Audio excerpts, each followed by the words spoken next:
पंचकूला में स्वदेशी महोत्सव 2025 का मुख्यमंत्री नायब सिंह सैनी ने उद्घाटन किया। इस मौके पर सीएम ने 5 स्वदेशी वस्तुओं के इस्तेमाल और 5 विदेशी वस्तुओं को छोड़ने का भी संकल्प लिया। सीएम ने कहा कि युवाओं को अपने स्थानीय कौशल को अत्याधुनिक आधुनिक तकनीक से जोड़कर जॉब सीकर की बजाय जॉब क्रिएटर बनना चाहिए।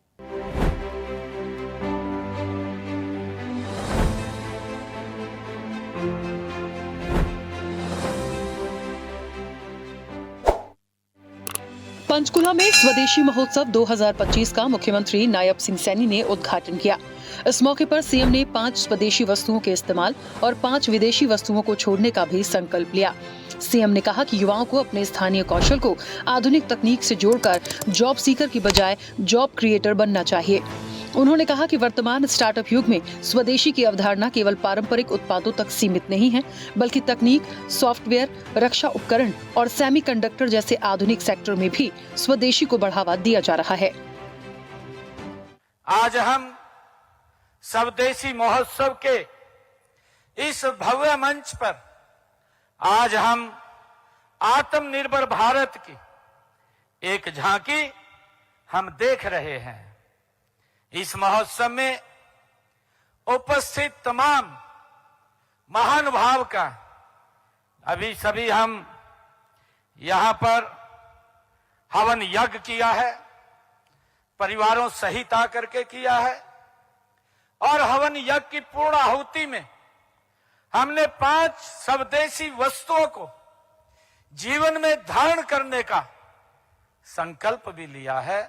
सीएम नायब सिंह सैनी ने कहा कि सरकार लोकल मैन्युफैक्चरिंग को वैश्विक मानकों के अनुरूप विकसित करने के लिए लगातार काम कर रही है, जिसमें पद्मा योजना के तहत हर ब्लॉक के विशिष्ट उत्पाद को पहचान मिल रही है।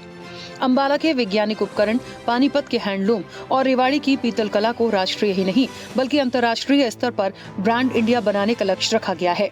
सीएम ने कहा कि हरियाणा में वर्तमान में 12 लाख से ज्यादा पंजीकृत एमएसएमई हैं, जो लगभग 65 लाख लोगों को रोजगार दे रही है। उन्होंने कहा कि प्रदेश में रोजगार देने वाला युवा वर्ग तैयार करने के लिए हरियाणा राज्य स्टार्टअप नीति 2022 लागू की गई है, जिससे हरियाणा आज देश में स्टार्टअप की संख्या के आधार पर 7वें स्थान पर है।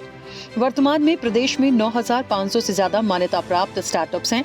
स्टार्टअप्स को वित्तीय मदद देने के लिए 2,000 करोड़ रुपए का फंड ऑफ फंड्स बनाया जा रहा है। मुख्यमंत्री ने कहा कि स्वदेशी भारत की स्वतंत्रता आंदोलन की मूल भावना रही है। महात्मा गांधी ने स्वदेशी को स्वावलंबन का जरिया बनाया और आज प्रधानमंत्री नरेंद्र मोदी के नेतृत्व में आत्मनिर्भर भारत के संकल्प के साथ स्वदेशी को नई दिशा मिल रही है। हरियाणा में अब तक 65,000 से अधिक स्वयं सहायता समूहों को सशक्त बनाने का काम हमारी सरकार ने किया है। साथियों, इनमें लाखों महिला सदस्य अपनी मेहनत से समाज में सम्मान और पहचान उन्होंने बनाई हुई है। साथियों, इसीलिए जब हम एक स्वदेशी उत्पाद खरीदते हैं तो हम केवल एक वस्तु नहीं खरीदते, बल्कि हम उस भारतीय परिवार के चेहरे पर मुस्कान लाते हैं जिसकी मेहनत से उस उत्पाद का निर्माण हुआ है। मुख्यमंत्री नायब सिंह सैनी ने कहा कि हमारी सरकार ने युवाओं की उद्यमशीलता को प्रोत्साहन देने का संकल्प लिया है। मुद्रा योजना, स्टैंड अप इंडिया और एमएसएमई क्षेत्र के लिए विशेष सब्सिडी जैसी योजनाओं से मदद की जा रही है। मुख्यमंत्री ने कहा कि भारत को विश्व गुरु बनाने के लिए युवाओं को इस दिशा में योगदान देना चाहिए। गुरुग्राम में आईटी सर्विसेज और स्टार्टअप्स का एक प्रमुख वैश्विक केंद्र आज बन चुका है।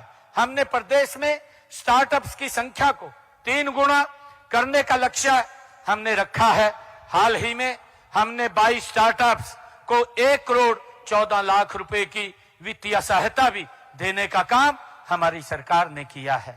साथियों, मुझे खुशी है कि अर्थव्यवस्था में डिमांड और सप्लाई चेन का जो एक चक्र है वही सबसे बड़ी ताकत है।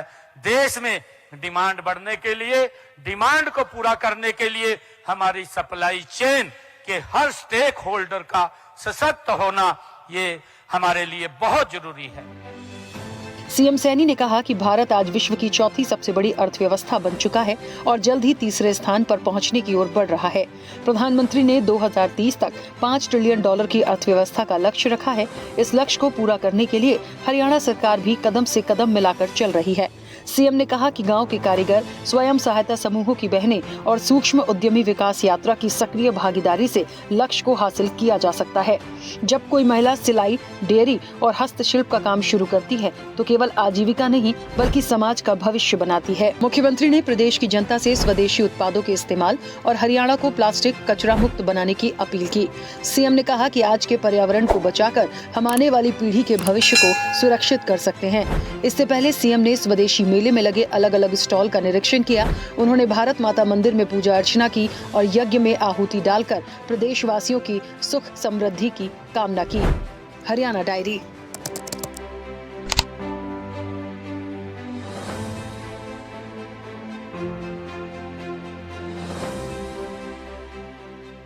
और ऐसी ही ताजा खबरों के लिए लाइक, फॉलो और यूट्यूब पर सब्सक्राइब कर बेल आइकन जरूर दबाइए और हर अपडेट के लिए विजिट कीजिए स्वदेशलाइव.com।